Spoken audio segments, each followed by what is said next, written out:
maanta waxaynu ka hadlaynaa taariikhda Xudur.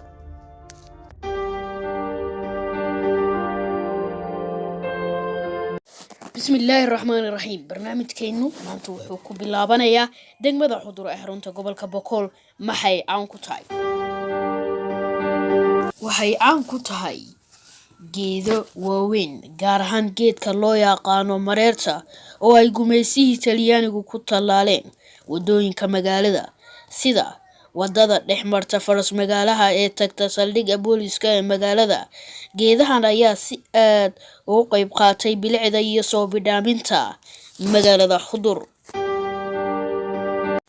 Marka aad ka degtid magaalada Xudur ama aad ka degtidba, waxay buuda hore indhaha ku qabanayaan bilicda iyo horka geedaha ay caleentoodu isgaartay ee ku teedsan magaalada. Waana geedo ay cid kasta oo magaalada booqato ay jantaan, kuna beerto dareen iyo jawi degan oo la ashqararan. Magaalada Xudur waxaa kale oo lagu xasuustaa oo ay dalkeenu intiisa kale kaga keli tahay geedka burada oo magaalada aanan laga ogolayn in la jaro ama beer lagu taabto. Malabka, caanaha iyo subaga iyo sisinta ayay magaaladu caan ku tahay oo aad loogu ganacsadaa loogana soo doontaa magaalooyinka kale ee dalka. Dhanka hidaha iyo dhaqanka ee guurin oo qarniyo soo jiray ayay guud ahaan dadka degan caan ku yihiin.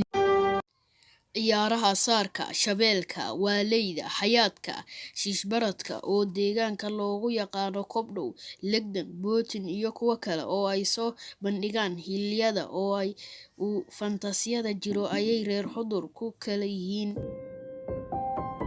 Waxaa kale magaalada Xudur aad loogu ciyaaraa noocyada kubadda ee kubadda cagta iyo kolayga. Waxaa ka soo jeeda magaalada rag xilliyadii barisamaadkii caan ku ahaa ciyaaraha kubadda, gaar ahaan ciyaarta kolayga, basketball-ka. Rag ay ka mid ahaayeen Qardhaas Cabdi Mamayow, Arbacuun Sheekh Xuseen, Xasey Cabdi Maneene, Booley Cabdi Maneene, Xasan Isaaq Ali Darufle iyo Faarax Ali Muwaare oo reer Xudurkii hore ahaa ayaa caan ku ahaa ciyaartii kubadda kolayga basketball-ka ee magaalada Xudur. Barnaamijkii meeshan ayaa noogu egyahay ee aan ku soo qaadanay taariikhdii magaalada Xudur ee xarunta gobolka Boqol.